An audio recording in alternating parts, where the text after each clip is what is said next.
Well, while everybody's coming on, let me just formally welcome you to Wednesday afternoon. Hopefully, it's not as crazy as Tuesday afternoon, but it's still a little strange not seeing the whole council there. But um, you never know when councils they're in session. I'm sure it was the same as in Santa Monica. You just never know how crazy the meeting will get, and I'll never forget the very first council meeting I ever had was the city council 1,000 years ago. And in those days, the council met it every Tuesday at 9 in the morning and went till 9 at night every Tuesday. Except that Tuesday, they couldn't get a quorum of four of them to walk into the council chamber till 4 in the afternoon from 9 in the morning because they wouldn't speak to one another. And by the time they finally reconvened at 4 o'clock, it was a crazy mess of just council members yelling at one another and the mayor constantly banging the gavel and threatening to have the police throw the council members out. And all I can think is, what in the heck have I gotten myself into?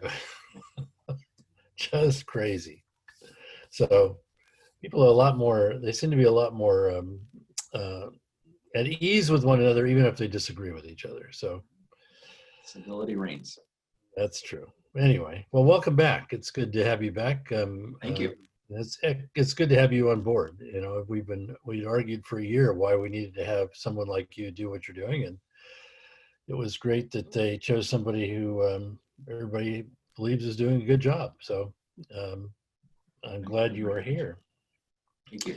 So as we've gone through the last few weeks with the COVID-19 reaction and response and the allowing of people to come onto State Street, you know, we've had lots of emails or responses just to me about, because I've often said I think that it's actually something we've longed to do for a long time, and then ironically a crisis ends up opening the door for it to happen. And yet, you know, we get, for every 10 people that say this is fantastic, there's the next one says, oh my gosh, nobody's wearing a mask and this is crazy and we can't continue to do this.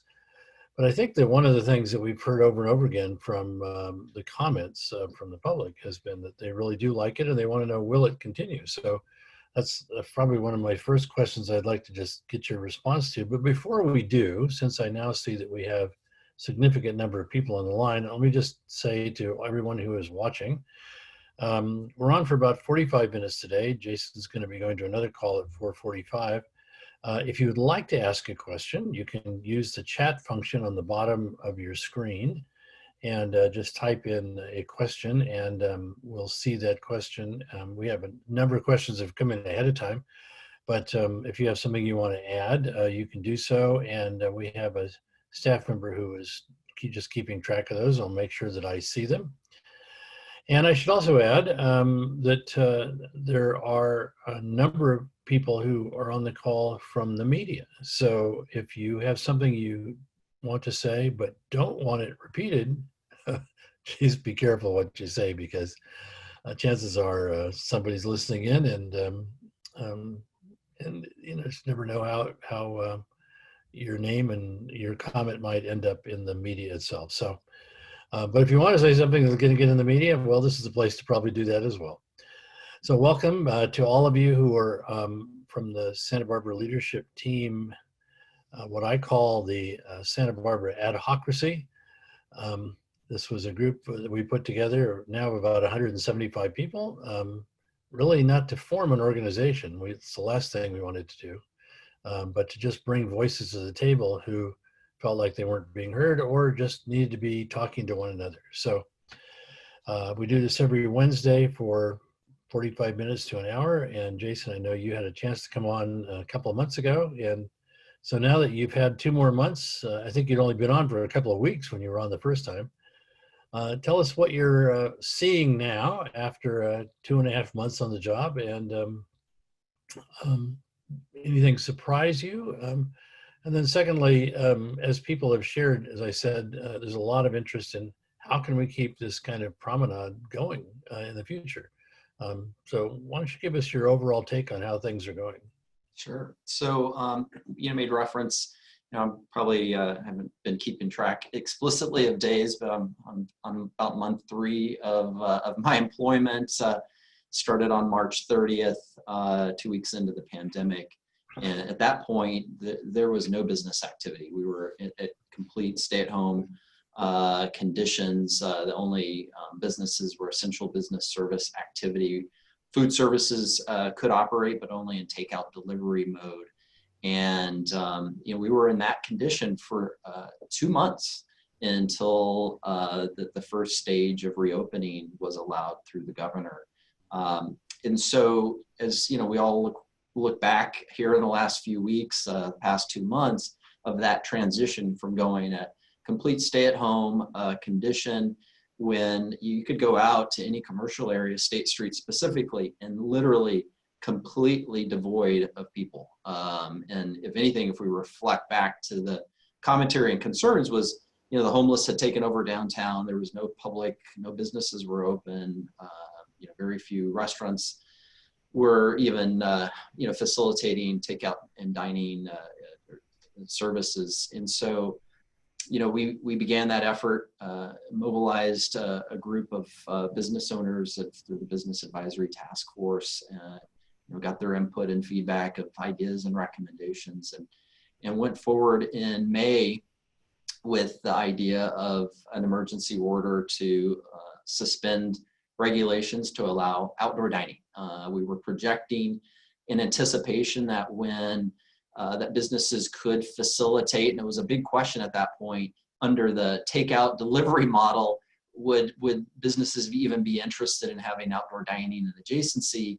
And the serendipity of timing, by the time we brought that to council and the emergency order was in effect, that literally the timing was just too perfect. Had Memorial Day weekend, the State Street closed. The stay-at-home order was moved into stage 2, and limited dining was allowed, and so it all came together.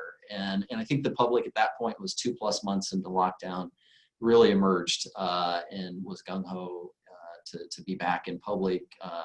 And so since then, if we reflect now, it's been a month and a half. We've been in that condition for the most part. Now we're trying to find the balance of managing the amount of public in attendance, emphasizing the public health protocols with wearing mask, face coverings in public, and maintaining the social distancing, and working with businesses to ensure that they're adequately managing their outdoor dining spaces.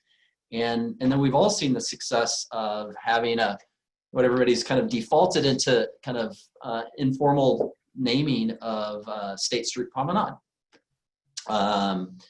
Esplanade, Promenade, a Rambla. You could pick all sorts of names of defining a public pedestrian thoroughfare that has been created with the original intent to support the food service business, support the retailers, and that has been effective. It's still concerning to see a number of businesses not opening and not necessarily knowing at this point if that's a corporate business decision waiting for public health conditions to improve or some other underlying issues.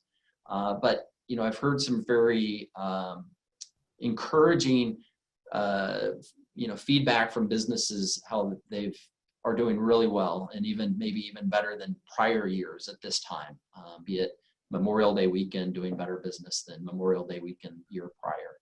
And so in response and in reflection to all of these temporary conditions that run till September 8th under the emergency ordinance, Council recently, as they were evaluating the permitting improvement processes that the task force also recommended to Council, when they were processing those recommendations and giving direction to staff in context to that, they also formed a downtown committee of 3 council members to evaluate the State Street condition, the temporary condition, and with the intent to evaluate that as a permanent condition. And so we are gearing up to organize that council committee to have that public meeting, and we would obviously broadcast that out so the public's available to participate and follow along the conversation, to present to them the concept of a temporary State Street closure to a permanent State Street closure, and get their feedback, and then in the public's feedback to that, and then ultimately take that to the full council for a review. So that's upcoming here in the next month or two, as we kind of gather the kind of policy analysis to present. And who are the 3 council members who will be on that committee? Yes, Councilmember Sneddon, Councilmember Oscar Gutierrez, and Councilmember Megan Harmon. Okay. Well, we've had all 3 of them on to speak to this group, so that's good as well. So we also had Rebecca Bjork from the Public Works Department on a couple of weeks ago, and she was very helpful in terms of suggesting some of the things that they're doing, but reminded us that the governor's order could end in September, or it could end earlier or later. But a lot of what's being done is accommodated by the fact that that order is in place. And so what do you anticipate could be some of the roadblocks that would have to be faced if the governor's order was actually lifted, in terms of, say, dealing with the county health department or dealing with other regulations in the city? Yeah, so great set of questions. This pandemic is multifaceted, right? So we have kind of the governors and the state public health directive of which we're operating under, and then the county's established, the RISE guide and has the county public health orders in place. And then in the context of how businesses operate, specifically food service business, you have county health, environmental health that issues a health permit for food service, and you have ABC who regulates alcohol service. So it all works, in a kind of symbiotic system. The idea that the public health order is going to be modified to the point that we're in stage 4 or it's lifted is hard to imagine that happening anytime soon. If anything, we've actually regressed and moved back a stage. Now indoor dining is now restricted. It went into effect last week.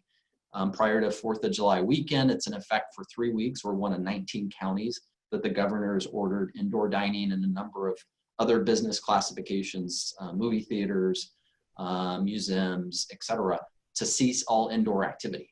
So now you can still have outdoor dining, but there's no indoor dining.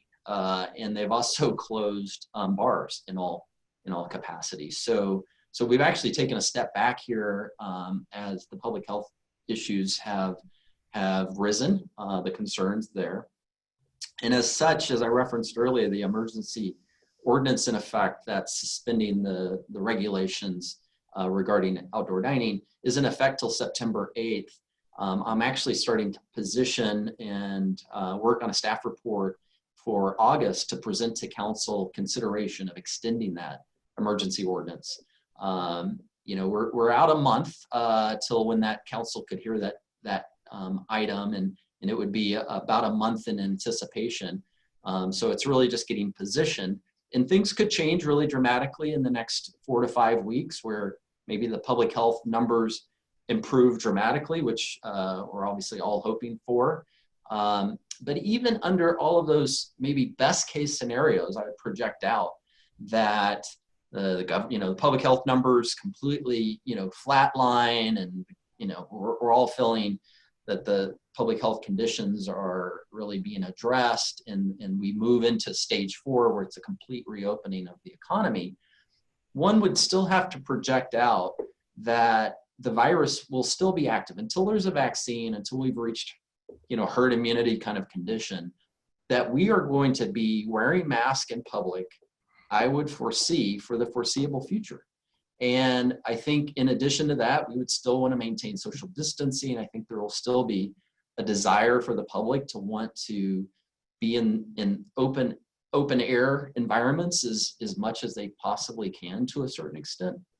So, I think there is this balance between what the public health directives, be it the state or the county, require and restrict, versus really what are the interests of the public, and how do we maintain the public's interest in participating in the public domain and supporting our businesses. And being a charter city, we have flexibility and ability that even independent to all of these external factors, that the council could still consider the closure of State Street, for instance. We don't need a public health order or a pandemic to determine at a local level whether we want to maintain a street for vehicular traffic or if we want to close it for vehicular traffic and use it for another purpose. That being said, there is actually a fair amount of regulatory process that we need to go through. And aside from kind of the conceptual decision, whether it's to remain closed in a permanent condition, there's still a lot of regulatory process. There's some CEQA analysis, as I understand, that has to be conducted, and some other regulatory process and a portion of a State Street. We haven't analyzed all that. We need to do that here in due course. So I think that the future is somewhat unknown. And then the other kind of, I guess, balance and perspective I would offer, those attendees listening is, even if we decide, council decides, community decides to close State Street for vehicular use, and we want to transition it, that's going to be a process. It's going to be a community process of discussion of, the level of improvements and the conditions and the uses and activities that we want, and do we maintain bikes, and if so, how do we configure bike use, and is this an active space, is it a passive space, do we allow the temporary outdoor dining to remain, or if it does remain, under what conditions? So there's a lot of questions and process that need to work out. And then you put the far end of the spectrum, as once we've kind of defined the uses and activities and all that we want, is, what's the design configurations, and is it just bollards at the streets? Do we seek other improvements and conditions? And then how do we fund that? How do we actually pay for those improvements? And then you've got to hire designers and contractors, et cetera. So we're really, in all actuality, talking multi-year effort when you take that full spectrum of process, from concept right now where we're in temporary use to concept approval, to all of those methodologies that I just spoke to. And so when we say temporary, I would then transition to thinking about interim. And then interim's probably a fair length of time till we get to a permanent. And then just lastly, on that last idea of permanence, permanence is somewhat of an abstract concept because it's permanent today.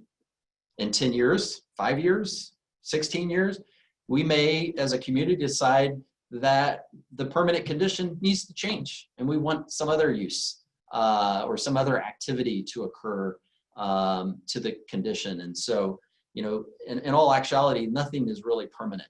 Can always be flexible and change, especially when we're dealing with hardscape improvements. It's really just improvements in the right of way that we're discussing. So that would be much different if we're thinking of building major kiosk or buildings or something that, okay, once you've decided that, that's a long-term useful life of an asset. In this case, I think beyond bollards to kind of control vehicular access into the roadway, unknown as to what further improvements could be envisioned. Well, I'm old enough to have remembered the days long ago when I was in college and we fought to create environmental impact reports as part of the state process, and look back on it and wonder, what hath God wrought in the process, because so much of it is subjective as to what you're trying to evaluate. It's sort of like trying to decide what State Street should be in terms of a promenade versus cars versus whatever. Trying to do the environmental impact on that is not an easy task, because a lot of it's subjective about what you want your community to be. But when you began talking, you were talking also about, as we move from crisis into intermediate, and then before we finally get to permanent, that there's the possibility that the city council could potentially by September declare a request to lengthen the emergency stay. Is that because the city has emergency powers to do that, or do you have to require and get permission from the state of California to do that? No, we're a charter city, so we have independence in that regard. And so there was an emergency order that the council adopted that suspended the regulations regarding outdoor dining. and that is what's enabled the outdoor dining, not only in State Street, but throughout the city, to support our food service businesses. And to a certain extent, it's also allowed other commercial property uses to use adjacent right-of-way, or even in the case of food service, where they're using private parking or private property. I was up at La Cumbria Plaza recently, and the restaurants there expanded out into the walkways in the mall. It's not private property, it's not public property, it's private property, but normally there would be regulations and requirements of seat counts and et cetera, to allow all that. So that's all been suspended. And while this emergency conditions exist and we have the restrictions of indoor dining, at least at a staff level, we'll be recommending to continue that emergency ordinance for the time being. So is it fair to say that at least in theory, that if the coronavirus sort of fluctuates up and down and we don't know where all that's going to go, that in theory, the council could extend an emergency order for 6 months or a year while you're in this interim stage, and whatever that period of time is, we don't know what they'll do, that you still would have the flexibility to make amenable changes to keep the economy going in that kind of interim stage. Correct. So what can the property owners, or the downtown property owners and businesses, do to help support keeping this in the sort of promenade state that it is today? They are a really important stakeholder, obviously having adjacency to the street. And so we'd obviously look to get their input and feedback as we go through this process. And this will all be public, all be transparent. We'll be seeking the feedback through. Right now, we're obviously all working in this kind of semi-virtual world of online video meetings that will probably continue for the time being. And so we'll have that means and methods.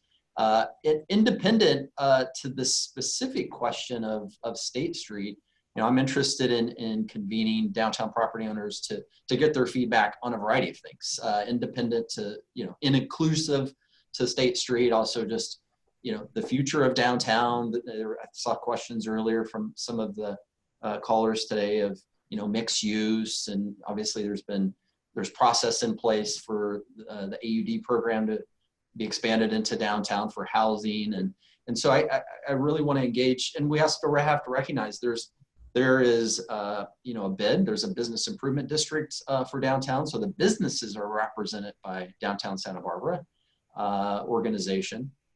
And you have the Chamber of Commerce. It's now merged with all the chambers, but they represent businesses. But there's not a property owner group necessarily representing property owners either in downtown or even citywide. And so I think they are a stakeholder. They do need a common collective voice and a venue. I think this meeting, your series of meetings, is a kind of a stand-in for that.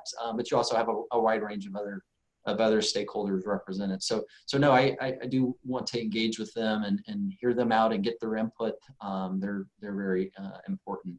Well, and if you think about getting to the end of the interim period, and what potentially State Street could be, and what the economy could be if you dreamed out 2 to 3 or 4 years, you have to start putting some of those things in place even during this interim period. Are there things that you would put on your list of deliverables that you might want to see done by the end of this year in order to sort of move that along?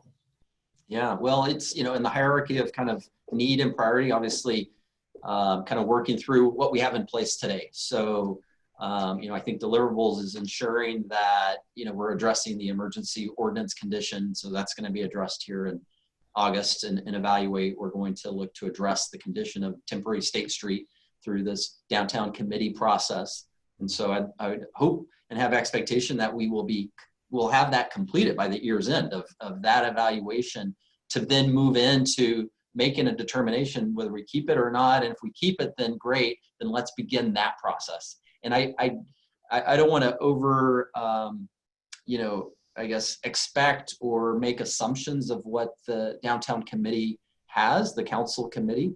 But that they're just 3 of the 7 elected officials. They have expectation that all of this goes to the full council. And to a certain extent, I also don't necessarily expect the downtown committee to be the overseer of process.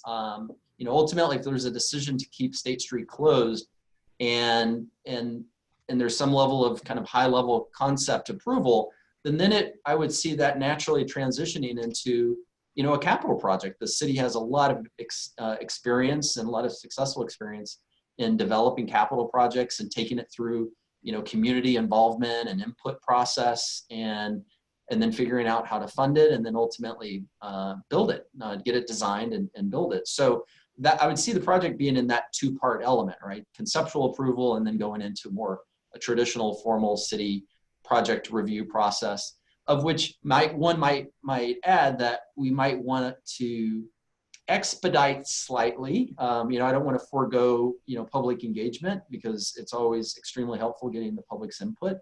But I think to your initial questions of, we also don't want to have this period of time where these public health conditions go away, and now we're kind of in this interim period where we have the street closed, but we may not necessarily have the emergency order in effect. And so I think we want to move through kind of some level of design or regulatory definition to understand, what are the uses that we're wanting to retain, and how do we put those in place.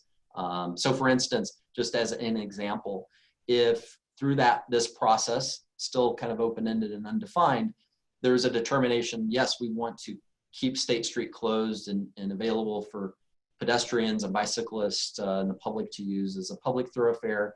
And the other uses are, we do want to retain the temporary outdoor dining into the right-of-way, maybe under different configurations or whatnot. Then we would go about, well, how do we establish all of that, right? And so the closure of State Street, as we referenced earlier, all sorts of environmental analysis and regulatory process.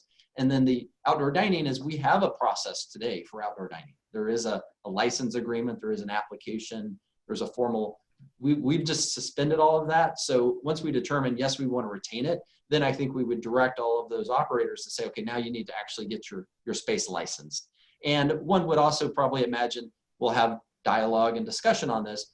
Do we want conformity to those outdoor dining areas? Do we want some level of standards? The guidelines we've established, those were done in an ad hoc, quick manner to create, safe conditions and address the basic conditions.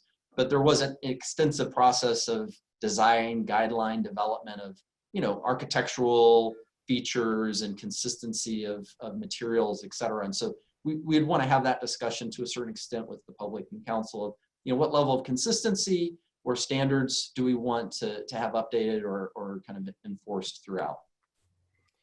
Well, one of the questions that's been asked dozens of times over the last number of decades has been, do we reinvent ourselves, or do we also look at where other cities have been successful in making this happen? You came from Santa Monica, obviously. 3rd Street Promenade was successful. I was just at the Promenade a week ago, and in many ways, Santa Barbara looked more appealing to me than the Promenade down in Santa Monica. I mean, in some respects, it sort of looked like it had had its day as well, and now all of a sudden, Santa Barbara was looking like the new place. But when you see examples of what others are doing, it gives you a chance to sort of broaden your horizon, broaden your perspective, as opposed to just sitting down and looking at one another and sometimes looking in the mirror and just having a conversation with a very small group of people. So I would hope when we get to that level of discussion, we have a broad look at what the possibilities are and see where there's been successes. When we built Paseo Nuevo, we were looking at Quincy Hall and Faneuil Market in Boston. We were looking at Horton Plaza in San Diego. We were looking at places to see, well, who's making this work, rather than just trying to reinvent De La Guerra and State Street. So I think that's really important that we continue that kind of look. One of the questions that has come up before is the whole thing, and you mentioned about the business improvement district. When there was a big business improvement district put in the 60s when Lacumba Plaza went in to try and build the parking lots downtown, it was very successful. there was, then the redevelopment agency in many respects became a sort of mega business improvement district. And now there's conversations on the street about, another potential business improvement district that could help do some of the infrastructure changes if it was necessary to do that. So it just requires a lot of conversation with the participants, including especially the property owners. So I guess I would just say that because I think there is positive movement towards a positive solution for a series of public-private partnerships to make this happen. And I'm encouraged by your attitude towards that, and I'm encouraged by the council members who are, taking a fresh look at that. So, one of the other questions that came up before the meeting today that was sent in was about transportation on State Street, and I know you've touched on the whole issue of pedestrian environment, bicycle environment, et cetera. One of the questions was about the MTD shuttle, which was actually, I think, one of the mitigation members for doing the redevelopment project to begin with. But it's been suspended during this interim period. Is there any thoughts at this point about how there may be alternatives to the shuttle or other ways to get people up and down the street? Yeah, no, our guru, Rob Dayton, has already kind of thought through some opportunities and needs. One, the need to move people. We've got a long commercial corridor, and so moving people up and down State Street, moving people from the waterfront through the city, and then ultimately out to our other commercial districts. It's obviously downtown's our primary and principal commercial district. It's the bulk of business activity throughout the city, and has a wide range of amenities. But we have some really other interesting areas of the city that it'd be interesting to connect and think through. So Rob is working on some initiatives, be it either pedestrian, bicycle, pedicabs, right? Bicycle cabs. There's the city's doing a shared bike program that you can rent a bike, on an hourly or a short-term basis. Electric bikes as modal. I think back to your earlier reference of looking at what other communities have done in the regards of sustainable transportation. I had gotten briefed coming in that the shuttle bus system was really unsustainable, and so we suspended that, one, because there was no visitor, there was no need to move people because there was no people out in the public space, and then obviously secondarily because when we closed the primary transportation line coming through State Street.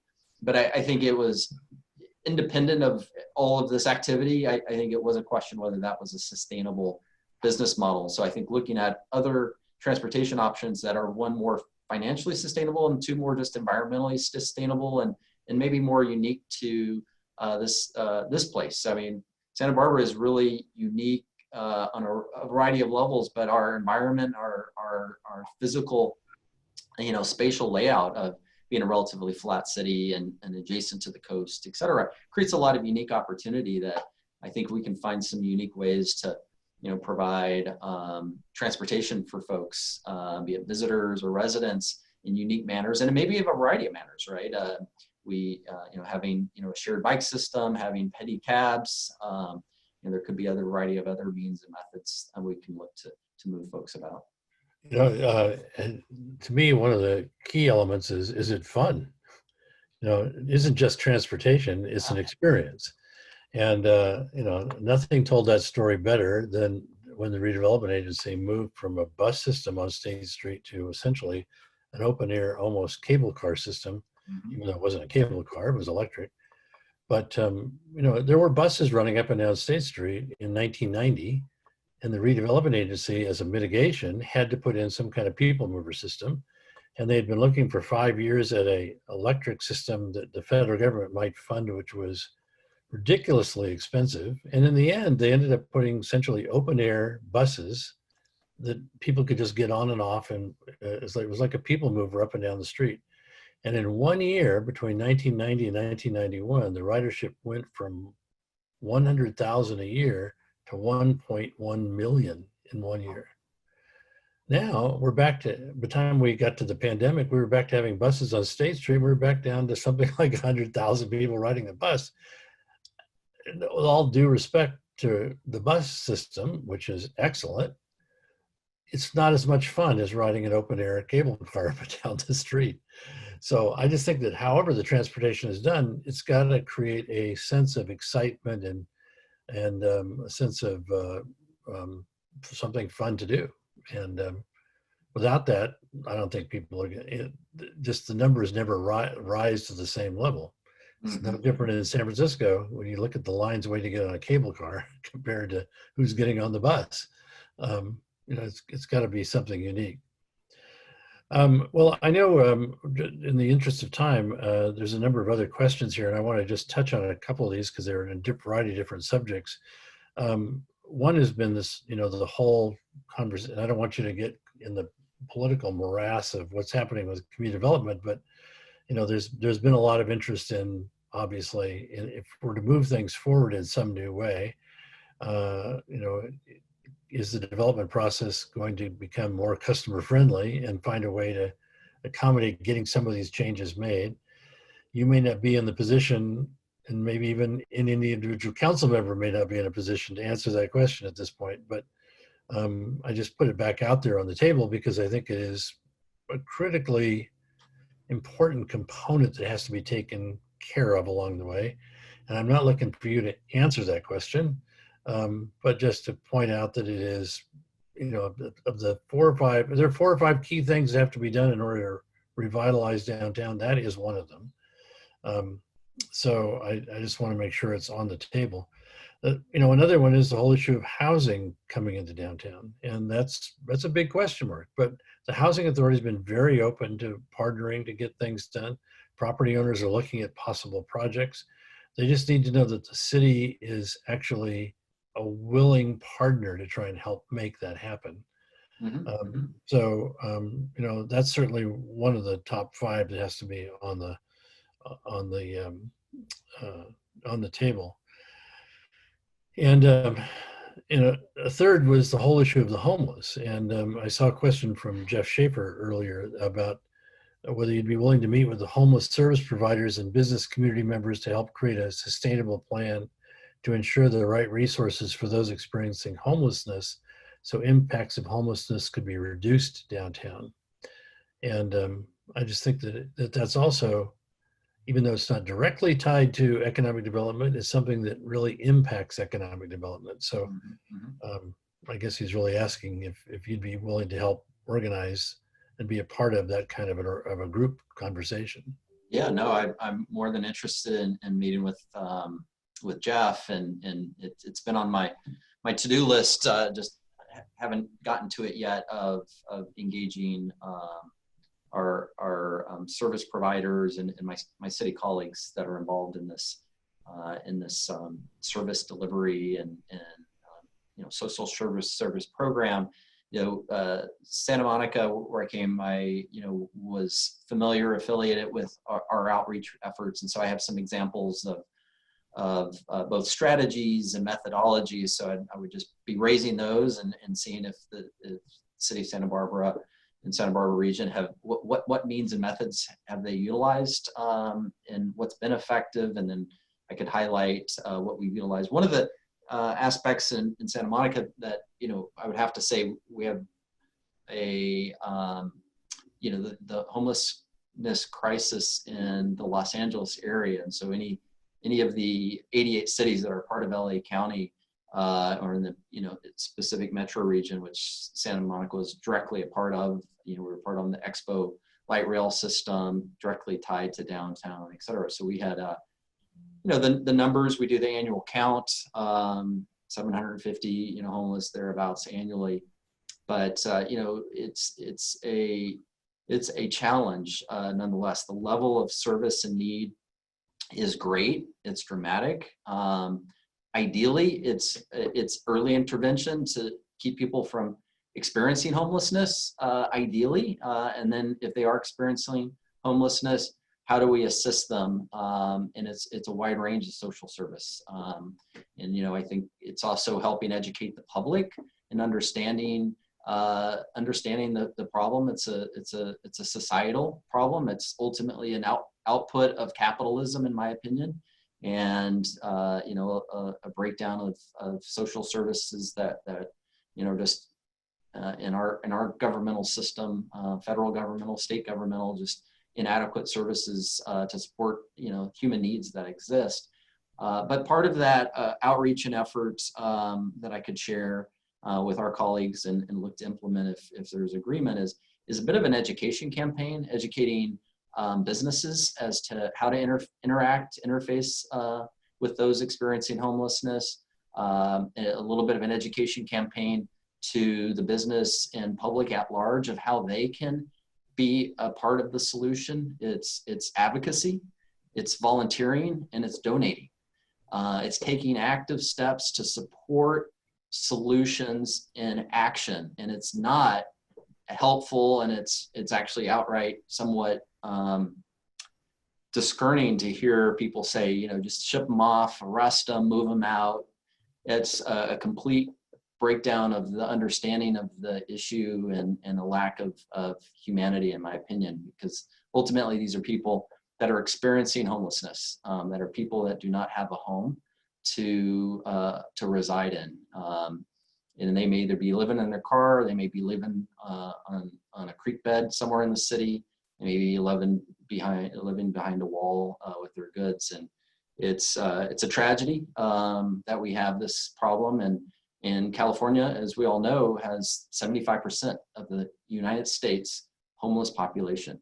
I'm by no means an expert in this. I've only affiliated to the issue and the solutions due to my experience working in downtown environments.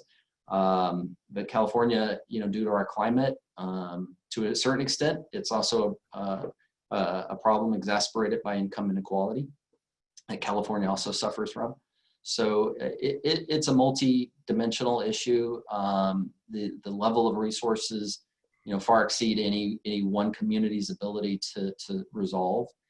So working with the county, working with the state, working with neighboring communities, it's an all hands, all involved effort that we need to be engaged in, and I'd look to assist how I can in that. Well, I've been very impressed over the years with the homeless services providers in Santa Barbara, and I think that Jeff and the whole team has been putting this together over the last year has been very impressive. So I'd just offer my services to make sure we could bring Jeff and you and others together in that conversation, and to do it quickly, to try and see how we can build on the joint positive efforts of all these organizations to try and get something done while we're trying to resolve the economic crisis of downtown. So that's a pledge back to you that we will make those connections happen to bring those people together.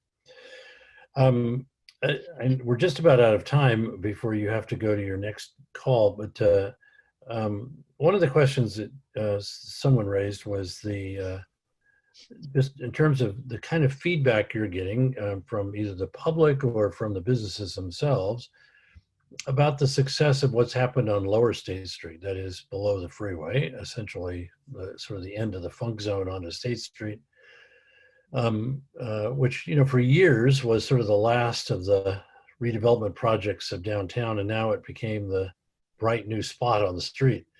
There's a lot of conversations about how that could be replicated in the 400, 500, and 600 blocks. Maybe it wouldn't be exactly the same focus, but that kind of public-private partnership. Are you getting positive, or I guess I don't want to ask you for getting negative, but what kind of feedback are you getting about how that redevelopment of Lower State Street has worked, and are there lessons we can learn from that as we move back up State Street? Yeah, no, I wouldn't say I've gotten feedback. I've gotten opinion and perspective from various members of the community, and it's a whole combination that it's been successful because the city's not been involved, right? And it's been unplanned, and it's happened organically, as it were. On the other end of the spectrum, I've also heard concern raised that it's gentrifying an area that you've had artists and crafters working and living in that area that are now, getting offset from their properties due to, assemblage of land and prices going up and new development occurring. I've also heard, critique and concern that without a plan, because it's really happening organically, that, it's a little bit of a hodgepodge and there's not really thoughtful, development plan as to how that all comes together. So it's a mixed bag. I think we need to look to the interesting aspects of success and what's happened. And I think one of the highlights of that area that I see is adaptive reuse. People have creatively found interesting means and methods to use existing buildings in creative ways. And so I think, and that's really a hallmark of Santa Barbara. This is an extremely creative city. It's almost a creative capital network of entrepreneurs and creative thinkers and creative business people, mixed with just creative people in general, artists and educators and just really engaged citizens. So I think that's one special aspect of Funk Zone that, how we can tap into that and bring that kind of creativity into the downtown is something that is encouraging and interesting to want to pursue. And at the same time, I think we also look to see where and be thoughtful of, maybe we don't necessarily need a specific plan for any of these areas, but at least a plan of action and process. And I think the council's attentive to that. So as they've kind of reflected on various initiatives, they're always thoughtful of thinking of what action they may be taking today could have some unintended actions and consequences down the road. And so just wanting to put it all in context. And that's why when you have plans, you kind of think through that. If we plan of action to be implemented over X period of time, it's a full understanding of all the implications that could mean. And so I think we just need to bring that perspective of focus into the thoughts of downtown. And then just lastly, I guess my last remark is, as we think about State Street of now being a new space, a new corridor for the public, I've also heard concerns from folks on the waterfront and Stories Wharf, for instance, like, hey, you're pulling away all the energy and activation and interest back into downtown, which is a good thing. So I really just think of, how do we build the connections? And when I think of connections, I think of physical connections, the people movement, and improving the pedestrian experience, improving the experience for bicyclists, and really reevaluating. So I think as we go into the evaluation of State Street, I also think that it's also part of an evaluation of the transportation system, the city's right-of-way network of how not only vehicles move between the waterfront and downtown, but how do people and bicyclists move, and what improvements and interventions we could be pursuing. And so we're thinking of that. We're strategizing to try some temporary interventions for the 400 block, that kind of linkage, that gateway, as it were. And hopefully we're able to put something into effect to, create opportunities as 500 and North section of State Street's experiencing for those property owners, but also allow for that linkage and that connectivity. And then over time, look to, kind of expand that, continue that down through the underpass and into the Funk Zone to create that connectivity. And at the end of the day, it's not so much these desperate parts, it's just a continuation. You've got the Funk Zone continuing down into Lower State, continuing, and ultimately, as we've discussed on our prior call, a combination of districts. Funk Zone's a district, Lower State Street Entertainment Zone's a district. We have a shopping district mid-block. We have a theater district, art district. Arts district, yeah. So I think that's really what our future looks to, in my opinion. Well, and I think in the district concept, you really have the sense of placemaking. I mean, you can create a sense of place in a whole series of districts that create a sense of excitement throughout the whole community, not just downtown, but Milpa Street and on the Mesa and Outer State Street. Exactly. But they don't become, they become a way to, as you said, bring the sort of the creativity of the people that are in that area together in that placemaking process. It's always kind of amusing to me looking back on the Funk Zone, that as we were looking 30 years ago at how we could create these senses of districts in State Street, the only group that didn't want to participate was down below the freeway. And they said, don't put your fingers in here and try and stir this up. Just leave it funky the way it is. and we don't need you gentrifying our area. Just leave it funky. So it became known as the funk zone because we weren't going to touch it. And in the end, it gentrified on its own, and it's not funky. It's not the way it used to be. So change is always inevitable. But I just think that every part of State Street, every part of the town as a whole, but certainly State Street, goes through constant change. Nothing has a shelf life of more than 30 years. After that, we got to start restocking the shelf. Mhm. And I think that's really where we are today. So, Most definitely. well, Jason, I truly do appreciate you being a part of this 45-minute conversation, letting people listen and ask their questions. And I look forward to finding ways that all of these people can be connecting with you over the next 4 to 6 weeks as we talk with the people from the homeless providers to the downtown businesses about what it is that could happen with a business improvement district on State Street, how we potentially expand and extend the emergency order, which gives you the freedom during this, what you called interim period of being able to make the changes you want to see happen. And that the conversation brings everyone into the conversation, not just select groups. I mean, it really is important that everybody participate in this dialogue. Yeah, So completely you're agree. you're sort of you're the dialogue master in the middle of all of this. So we want to be as helpful to you as we can. So thank Appreciate you, it. and we'll ask you to come back again and participate in the future. And we'll let you go to your next call. And we thank everyone else for being a part of it today. And we do this every Wednesday. And we let you know during the week who's going to be on next week. So far, we've had 4 of the 7 council members and a number of the city staff. So we'll let you know who's coming up next. Great. Thank you. Thank you all.